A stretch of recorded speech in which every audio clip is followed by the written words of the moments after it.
Hello everyone. Welcome to the part 3 session of UV visible spectroscopy.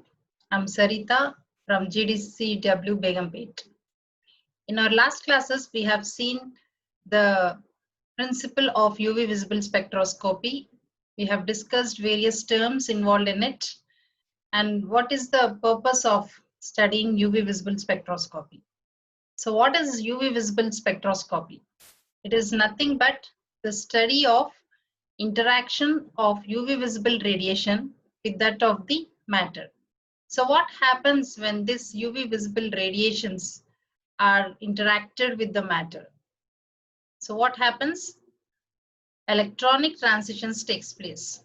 So that is the reason UV visible is also known as electronic band spectroscopy. And what is the range of UV visible? The range is UV is from 200 to 400 nanometers and the visible is from 400 to 800 nanometers. So complete UV visible range is 200 to 800 nanometers. So when UV visible light is interacted with the matter, as we discussed that electronic transitions takes place, what are the various types of electronic transitions that can be seen in the molecule? So there are different types, that is sigma to sigma star, pi to pi star, n to sigma star, n to pi star. And we have also discussed what are the different types of molecules that show all these different types of electronic transitions. And some of the terms such as chromophore and oxochrome. So chromophore is the functional group which is responsible for absorption of UV visible light, and it imparts color to the molecule. So all the functional groups which are having multiple bonds, they act as chromophores. Then what are oxochromes? Oxochromes, they directly do not absorb UV visible, but when they are present or when they are attached to any chromophore, then they absorb UV visible radiations or they alter the that is lambda max as well as epsilon max value. So oxochromes, when present on to a chromophoric group, will alter the lambda max as well as epsilon max values. And we have also discussed what is the reason why they are undergoing changes in both the lambda wavelength and the absorption maximum. So today, in today's class, we shall discuss about the absorption intensities and the shifts in the UV visible spectroscopy, and also the Woodward-Fieser rules, how they are helpful for the structural determination of a given compound. So we'll start with this, that is the absorption shifts in this topic now. So absorption and intensity shifts. So there are four different types of shifts that we come across.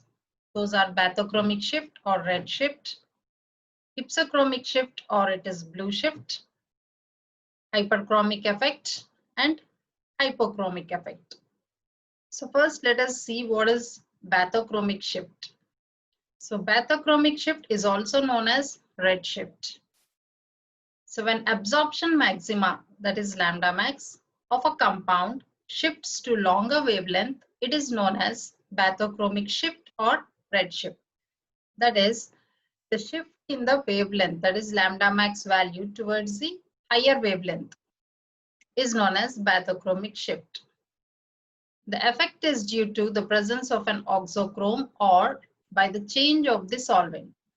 So whenever we have some oxochromic group or if we change the solvent, then this type of shift is seen. For example, an oxochrome group like OH, OCH3, that is hydroxy group, or methoxy group, they cause absorption of compound at longer wavelength. So when these groups, that is oxochromic groups, when they are attached to any of the that is chromophoric group, this effect is seen. That is, the lambda max will shift towards the higher wavelength, which is, it is nothing but towards the red light. So that is why it is known as red shift also. Example, in alkaline medium, para-nitrophenol shows red shift. Why it is showing red shift? Because negatively charged oxygen delocalizes more effectively than the unshaded pair of electron. So here you can see this is para-nitrophenol. Now when this para-nitrophenol is that is reacted in a basic medium, so what happens? This is a base OH minus alkaline medium.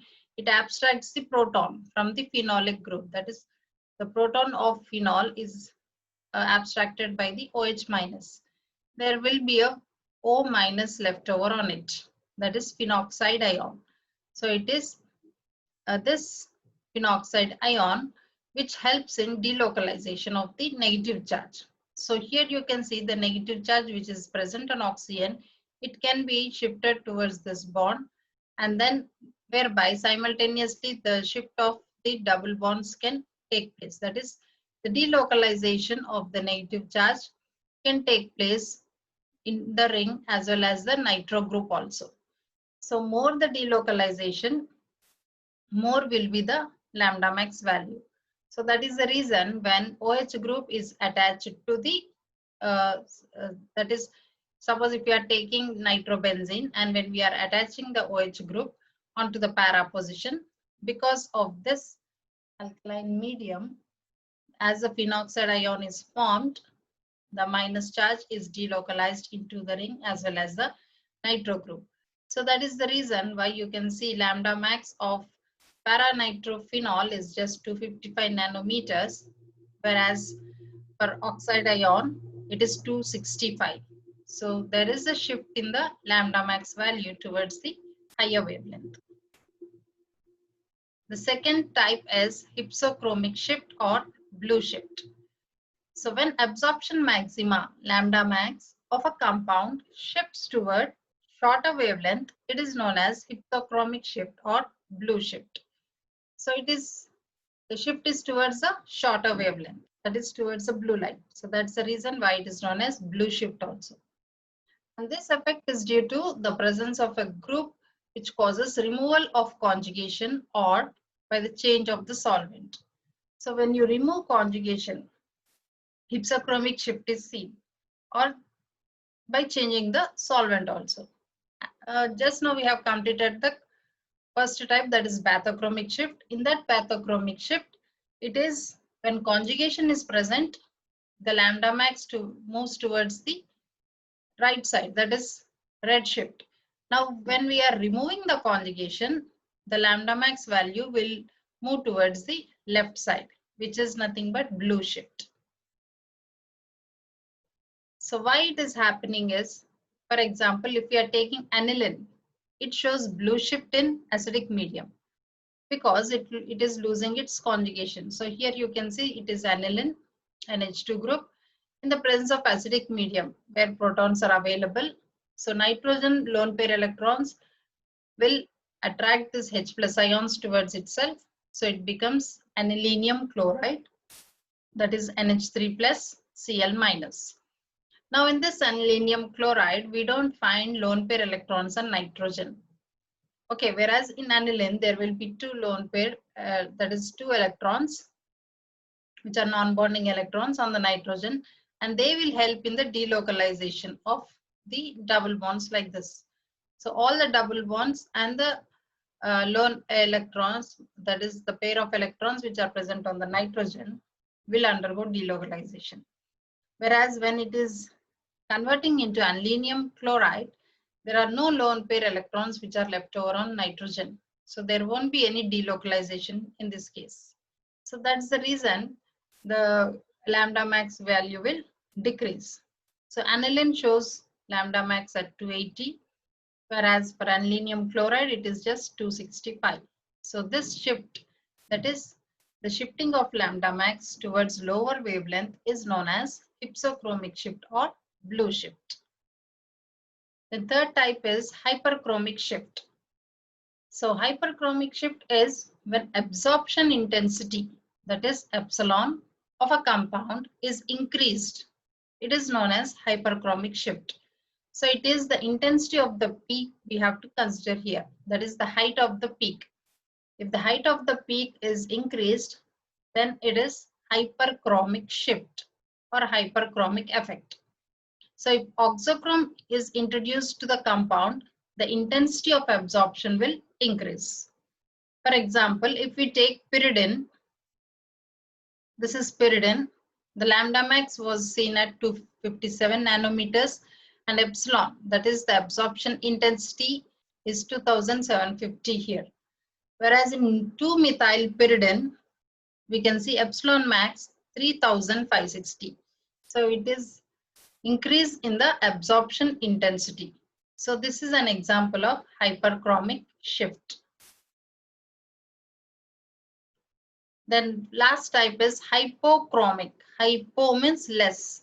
So it is nothing but when the absorption intensity of a compound is decreased, that is the height of the peak will decrease.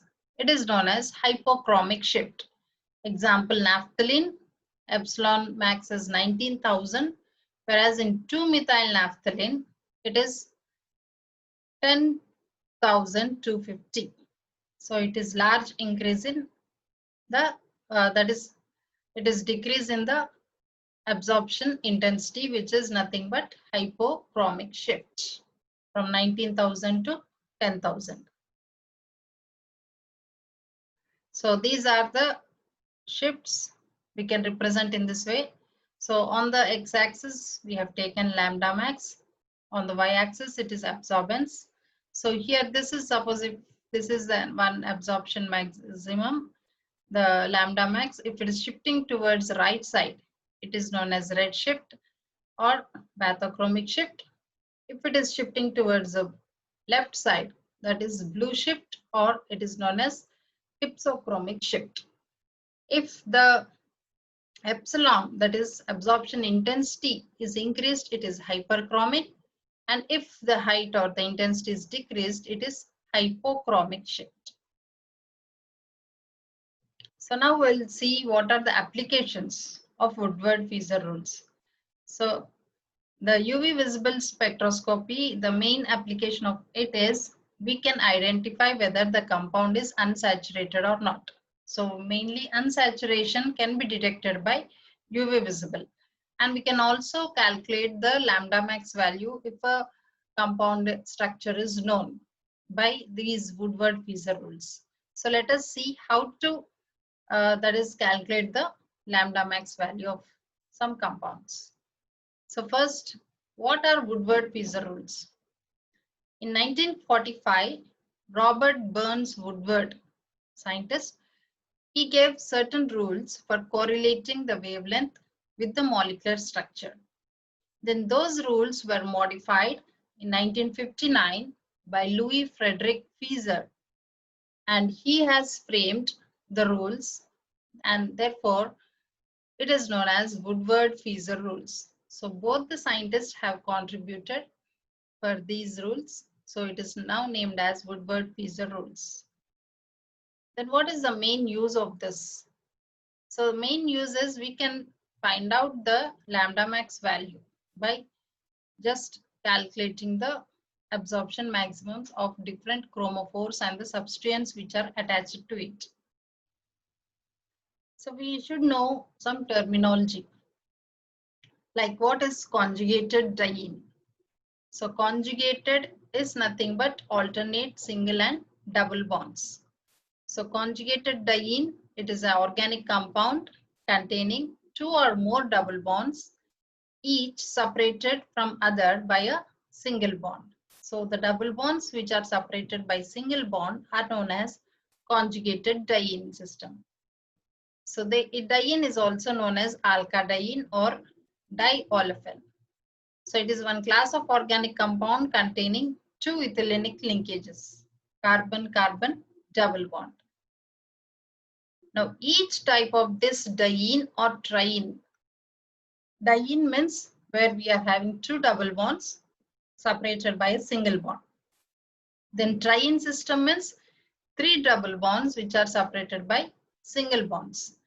So each type of this diene or triene system, it will have a certain fixed value at which the absorption will take place. So that fixed value, we call it as a base value or parent value. So base value or parent value is that value where the diene or a triene system will absorb the absorption maximum. That is the light at which the absorption takes place. And the contribution made by various alkyl substituents or ring residue, double bond extending conjugation, and polar groups such as chloro, bromo, etc. are added to the base value to obtain for a particular compound. So what are all these terms? Now let us go in detail. So how to calculate the lambda max is lambda max is equal to base value plus summation of substituent contribution plus summation of other contributions. So not only just the base value, to that if we have some substituents, they will also contribute some of the absorption increments and also other contributions. So let us see what are the other contributions that the substituents are from and the other exocyclic and endocyclic bonds. For conjugated dienes. So for conjugated diene, we have different terms here. First, homoannular diene, heteroannular diene, endocyclic double bond, and exocyclic double bond. Now, what is homoannular diene? Homo means same. That is, annular is the ring.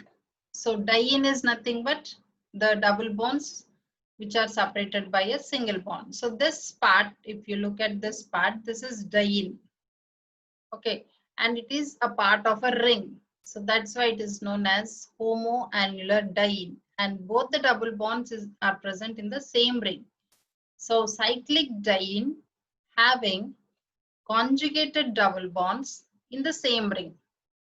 So when we have conjugated double bonds in the same ring, then we call it as homoannular diene. Next is heteroannular diene. Hetero means different.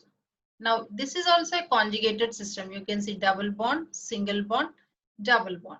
So this part is nothing but conjugated diene. So a cyclic diene having conjugated double bonds. But how they are present? The double bonds are present in different rings. That is why this system is called as heteroannular diene. In this case also you can see double bond, one double bond is in one ring, the other double bond is in another ring. But are they conjugated or not? That we have to check. So you can see again double bond, then we have single bond, double bond. So this system, this particular system is again a conjugated diene, this part. Okay, so but the double bonds are present in different rings. So that is why it is known as heteroannular diene. Now endocyclic double bond. So the double bond in the same ring is known as endo. Endo means inside. Cyclic double bond. So within a ring, if there is a double bond, then we call it as an endocyclic double bond. Then exocyclic. Exo means outside. So if a double bond is present outside the ring system, then it is known as exocyclic double bond. So double bond in which one of the doubly bonded atoms is a part of a ring system. So this carbon which is present here, it is part of the ring system. And this is the double bond which is projecting outside the ring system. So that is why it is known as exocyclic double bond. Then these are the base values. First, we have to remember these base values for different functional groups. So base values for acyclic conjugated dienes and heteroannular conjugated dienes. The base value is 215 nanometers. For heteroannular dienes it is. Then for homoannular conjugated diene it is more, which is 253. Then if we have conjugated trienes, that is 3 double bonds which are in conjugation, then the base value or the parent value will be 246 nanometers. Then if there are some substituents attached to that diene part, that is some increments will be given, such as if we have alkyl substituent or ring residue, then 5 nanometers increment should be given. That means it has to be added to that parent value. Then exocyclic double bond, for that also it is 5 nanometers. So these values we have to by heart, because without knowing these values, we cannot calculate the lambda max of an unknown compound. Then for enones, so what are enones? They are nothing but alpha beta unsaturated compounds. So those alpha beta unsaturated compounds, carbonyl compounds, they may be aldehydes or ketones, and they may be again acyclic or cyclic. So if they are cyclic, they may be again 6-membered or a 5-membered ring system. So if we have such compounds, then what will be the base value for such compounds? Suppose if we are taking ketones, the base value for ketones, if it is acyclic compound, that is acyclic ketone, it is 215 nanometers. If 6-membered ring, then it is 215 again. And if it is 5-membered, it is 202 nanometers. For aldehydes, acyclic aldehydes, 210. If it is 6-membered ring system, it is 215. 5-membered ring system, it is 202. Then carboxylic acid and esters, they have 197 nanometers as the base value. Then the values for substituents or groups, because they may be substituents which are attached to these enones. So if double bond extension is there, then we have to add increments. We have to give increments for double bond extension, that is 30 nanometers. Then if it is exocyclic double bond, 5. And if it is homodiene, it is 39 nanometers. If we have oxochromic groups, so oxochromic groups are those groups which increase the, which increase or decrease. So it may alter the wavelength values or the absorption maxima values. That is, if we have OR, that is alkoxy group, attached to the enone, then we have to give an increment of 6 nanometers. If it is SR, then it is 30. If it is Cl or Br, it is 5 nanometers. And if it is NR2, it is 60 nanometers. Increment has to be given. And if the positions, we have to look at the positions also, at what positions they are present.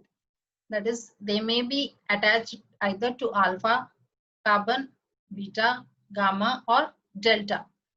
With respect, that is, we are discussing this for alpha, beta, unsaturated carbonyl compounds. So after, if a group such as alkyl group is present at alpha position, if alkyl group is present at alpha position, then 10 nanometers increment has to be given. If it is attached at beta carbon, 12. For gamma, it will be 18. And if it is attached to delta carbon or delta position, it should be given 18 nanometers.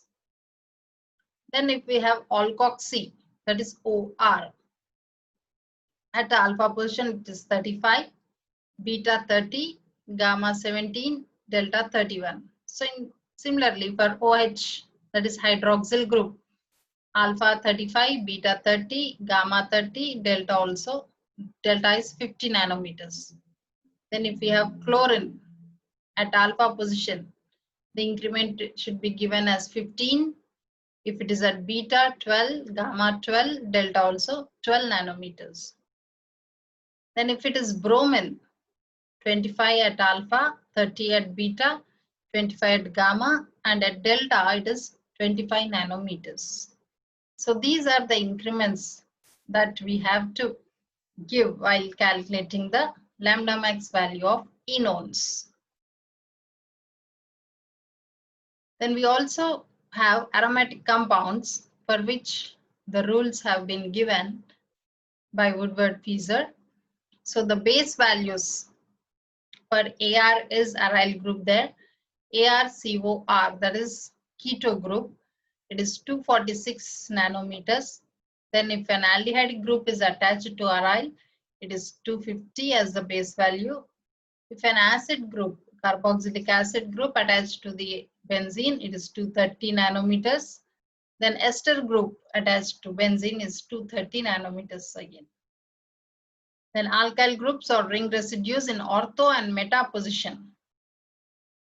So for those groups, that is the alkyl groups, or they may be ring residues which are attached in ortho and meta positions, then an increment of 3 nanometers has to be given.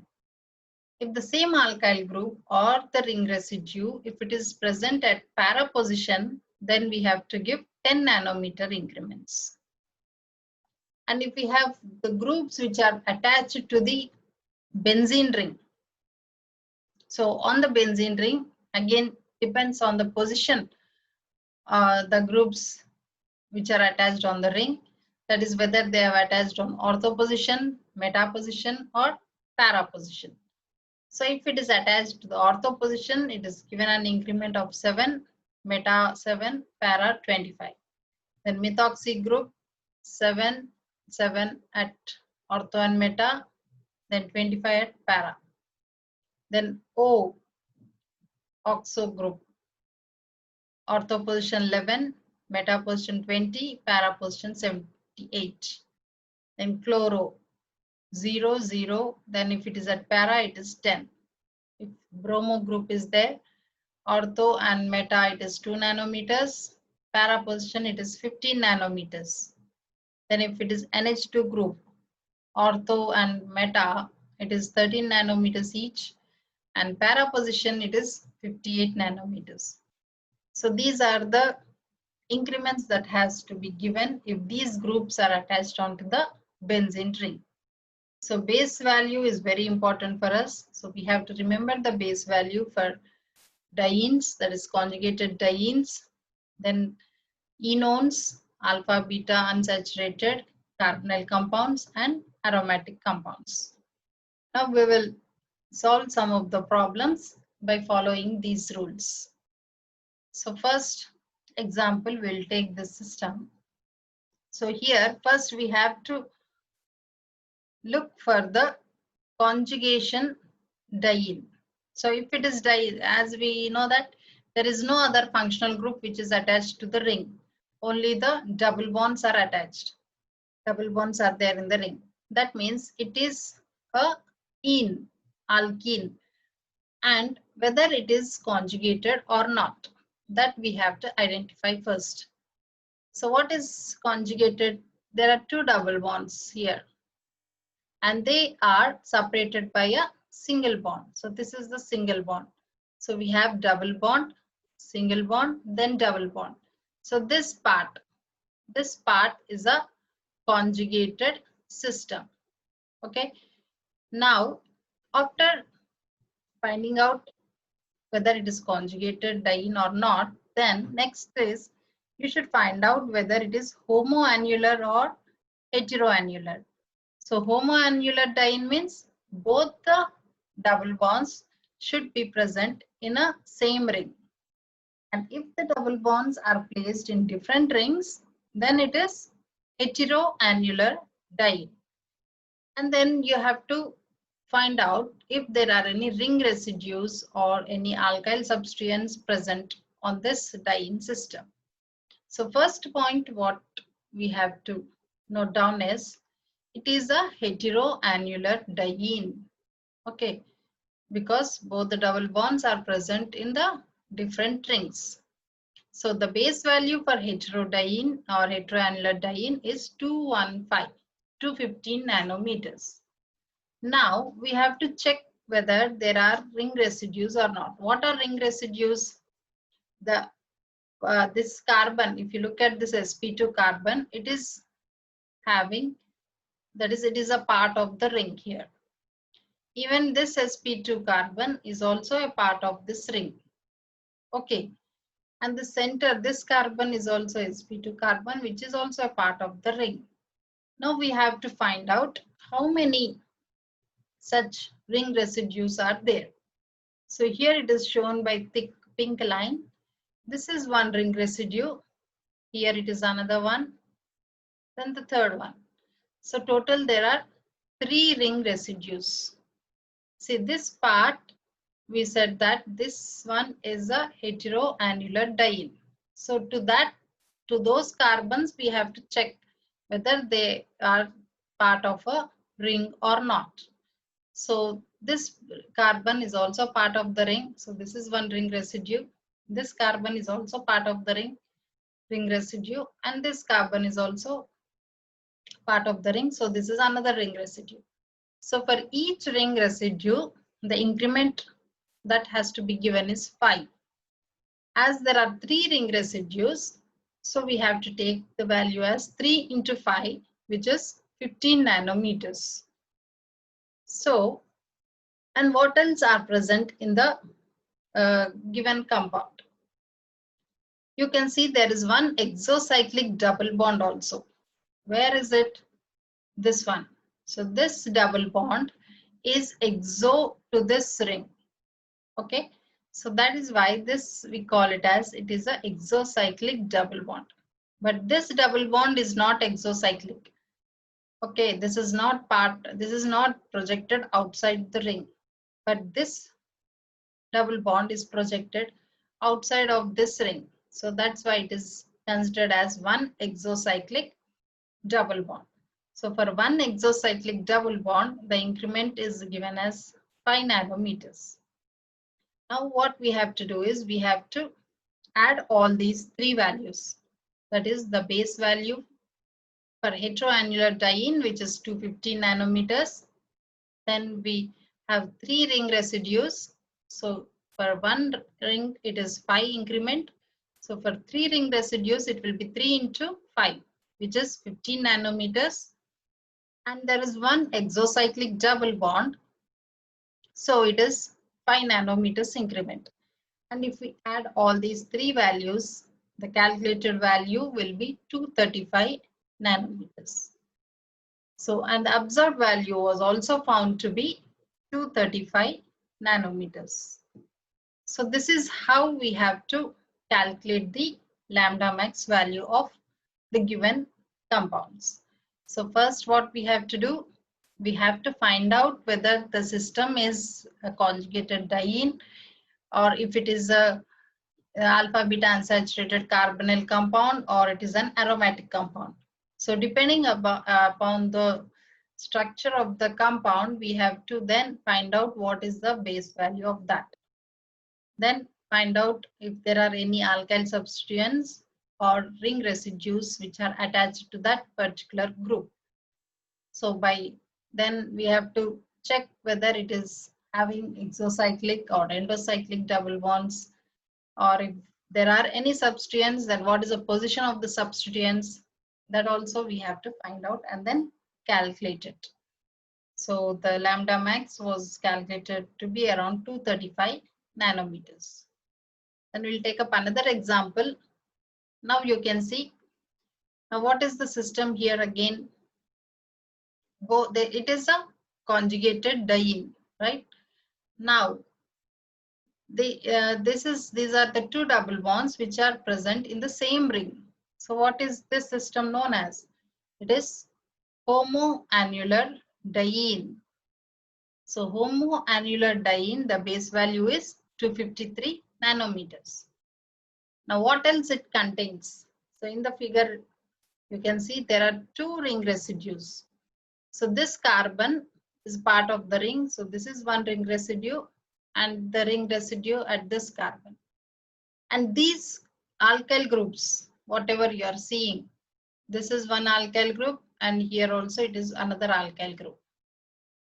These two are pink color, one is ring residue, whereas these are methyl or alkyl groups which are present on the sp2 carbons there. So for each ring residue, it is the increment given should be 5. So as there are 2 ring residues, 2 into 5, which is 10 nanometers. Then there are 2 alkyl substituents also. So this blue color, which are opposite.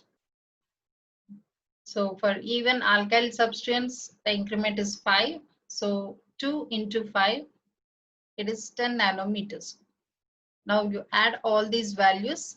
So it will be 273 nanometers. So the calculated lambda max for this compound is 273, whereas the observed value was found to be around 263 nanometers. So a slight difference between the calculated and the observed value. So in this way, we have to calculate the lambda max value. So hope you have understood the values, base values, and how to calculate the lambda max. So we'll continue in the next class with some more examples. So thank you for watching.